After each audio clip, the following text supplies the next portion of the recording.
So they book Rambo and they insult him and they try to even print him. And, Arthur gets caught in the act of, I would say almost police brutality at one point by Teasel, who arrives off to the side unsuspectedly. And he tries to put an ignoring Rambo in his place. And it's so well acted by all the actors involved. And it really makes me feel rather sorry for Sly's fingers. So we're also treated actually to Rambo flashing back to his captive hole in Vietnam with a foreshadow of his interrogation and inevitable crucifixion. And this kind of shocked me as a kid, because being so into it, I could kind of see where, okay, things are going to go, maybe going to go this way now, maybe more horror aspect. Either way, it's, pretty frightening. Because, all bets are off at this point, and it's just a matter of time before something really, really, really bad happens. Like at one point, Galt's telling him, you're gonna have to roll your hand across on the printer, like the fingerprint thing. And Rambo's being, very disobeying and so on. And Galt even smashes down the baton like in front of him. Like, if you don't put your hand down there, I'm gonna break it off. And he bam, he smashes down the stick. And it's just getting out of control here. And it would almost seem like the deputies are having fun torturing Rambo, unknowing that it's bringing Rambo to a different place. They're only fueling the fire. And ironically, the youngest one, Mitch, is the only kind of voice of reason. He's the only one who really sees what's going on. They don't really say that, but it kind of comes across like that.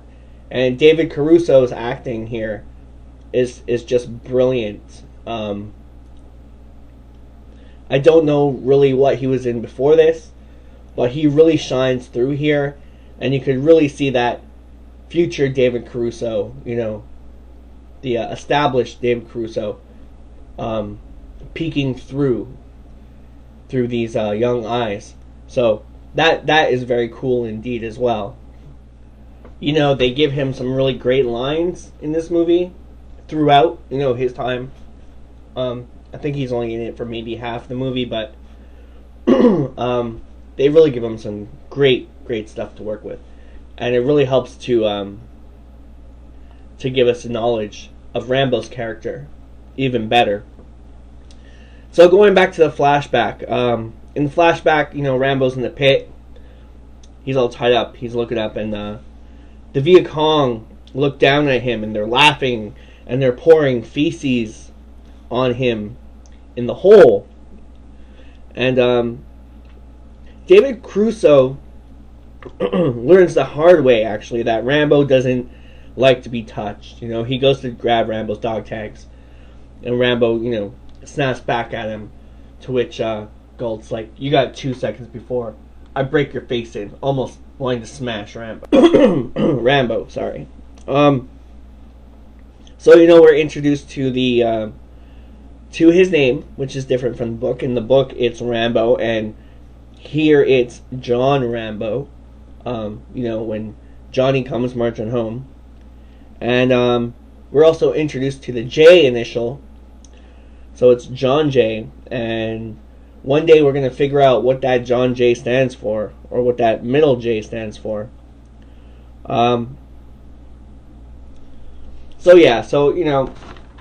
Galt, goes to swing the stick at him, and Galt's pretty much a fucking asshole in this movie. At some point, even after Mitch rips the dog tags off Rambo's neck, gives it to Galt. Galt reads the name. Even at some points, Galt has the dog tags swinging around on the stick. He's just a cocky fuck. So, they strip Rambo down, and there's some ignored concern over Rambo's scars. You know, like, Mitch is, like, pretty psyched out about it, and yet other deputies kind of follow. But then when Galt comes around, you know, it kind of fuels Galt into more police brutality and abuse of authority. Like, you could see when Galt sees Rambo, you know, in the holding cell with his arms up and everything. When Galt's coming into that cell, you can tell there's like a primal look on his face, like, okay, it's go time now. We're gonna fuck somebody up, you know. So he's a pretty sick, and you know, he gets his comeuppance so great, and one of the best comeuppances in film history later. So Galt, you know, saunters over to Rambo and drops him with like a cheap shot, you know, like the baton right to the hamstrings. And you know, they go as far as, like, they're ordered to clean him up, like give him a shower or a bath, and they even go as far as to close range bathe him with a high pressure fire hose. You know, so then at one point after that he's allowed to kind of reclothe, and they, you know, sucker attack him from behind and hold him down in an attempt to dry shave him. But right before that, you know, once Rambo sees that razor, you know the shit's gonna hit the fan, and he's reluctant, and they push it. You know, you would think them as being professional police or members of the force, that they would understand if someone came back from the war and was a little bit hesitant to do what they say, that they might be, you know, suffering from shell shock or something like that, you know. So Rambo is a little, you know, standoffish. He doesn't really want to conform. He's even got his hands up almost at one point. He's a little freaked out, and then they grab him from behind. They put the nightstick against his throat from behind. They, like, heave him up, and they Ward moves in to do the dry shaving. And this is just an amazing high tension scene. And the music here is just surreal. Like, Jerry Goldsmith here is fascinating in the scene. So bizarrely, you know, the youngest of the deputies, Mitch, David Caruso, calls for caution, and he is ignored by his elders for being the voice of reason. So I guess from Rambo's standpoint, he knows it's going to result in harsh abuse at their hands. You know, but once he sees that razor, we know by his reaction, you know, something's coming. So he's almost half in and out of reality, it seems. And he starts, you know, flashing back. And Stephen Chang's brilliant, haunting cameo here as the VC commander, that scene stands the test of time. One of the best cameos of all time. He's in that movie for a minute, but you're thinking about him through the whole feature. So the VC commander comes into play, and it's an image that freaked me out and terrified me as a child watching this for the first time. And I know by this point I was hooked. Rambo in the flashback is tied back in crucifixion pose, and the VC commander toyingly yet lethally and reptilian-like slashes Rambo across the chest. And Sly's acting is amazing, and the pain and terror is just sold here. It's just sold to you. Now we know, where he got those scars, and it's all rat-tat-tat, kaboom-boom from here. Rambo flips out, and we are treated to one of the most climactic escape scenes in cinematic history. We're 15 minutes in, and we're already along for the ride of a lifetime. So, of course, Rambo loses it. He slams Galt backward into the tiled concrete of the wall, and using the bounce back to kick, I think it's Shingleton or Mitch off the side. Oh no, it's Ward. He kicks Ward in the nuts, then side kicks to toss Mitch backward, and another forward thrust kick to towards chest, flipping and toppling him over and across the room.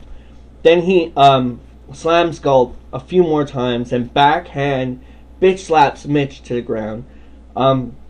Strangles and knees Galt repeatedly, ending with an intense eye gouge on him.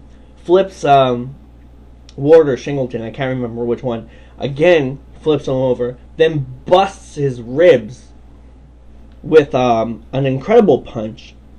Then backhands Galt, tosses another officer through a window in the cell area while he's trying to escape.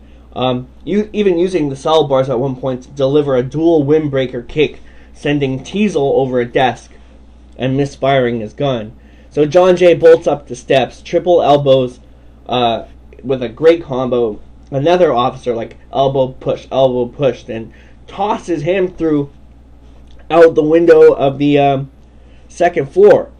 So then he like jump kicks an officer into a metal shelving thing, which is pretty ouch, and jumps a desk, sweeps an oncoming Lester who's carrying donuts or coffee or something, then breaks his nose with an elbow to the face, which is pretty brutal. We can pretty much feel it. It's great miming there. So then he grabs his knife and jumps a desk on his exit out of the station. He runs down the steps, jumps over a cruiser, tears a passing motorcyclist off his bike, and rides off through cars and oncoming traffic using sidewalks, and frightened looking local pedestrians, are like getting out of the way. He's telling them like, get out of the way, get out of the way. And Teasel stops Art from firing off near civilians because they exit, and Arthur Galt wants to pretty much kill Rambo then and there. So Teasel gets in his car and the chase is on. And the chase is awesome and brutal. And having no music behind it is a nice little touch to getting at the audience caught up in the more realistic movement and motions of how it's played out. Yeah, so Teasel's in the cruiser pursuing Rambo on motorbike, and it's in a stunningly dangerous high-speed chase. It's great. It's a great pursuit. Through a gas station, getting some air over a railway passing, around a tree, a highway, down a dirt path, a back road. The car takes a lot of punishment, losing a hubcap and bashing axles on the rocks, scraping the iron beast's underbelly repeatedly. And Rambo jumps a fence and rides through a field, through fields, and the car takes the fence out completely, following him. And the cinematography here is brutal too. And very beautiful. Like, when you really look at it and the surroundings, Hope is clearly a beautiful place to be in. So Rambo temporarily loses Teasel riding through the dense woods, and they rejoin and chase down a muddy service road. But when Rambo starts uphill through a narrow pathing type into the hills, Teasel's cruiser rolls down the cliffside, and which was unscripted, but they left it in. It was a mistake, but they left it in because it worked so well. And he crawls out angrily and screaming, Rambo's end to him up into the hill. So Rambo skids out with his bike, and it crashes on the rocks, and then he scurries uphill, running while looking back across, the upward rocky landscape back to Teasel, but carries on. Teasel, meanwhile, out of the chase temporarily. Well, let's just say Teasel is pissed.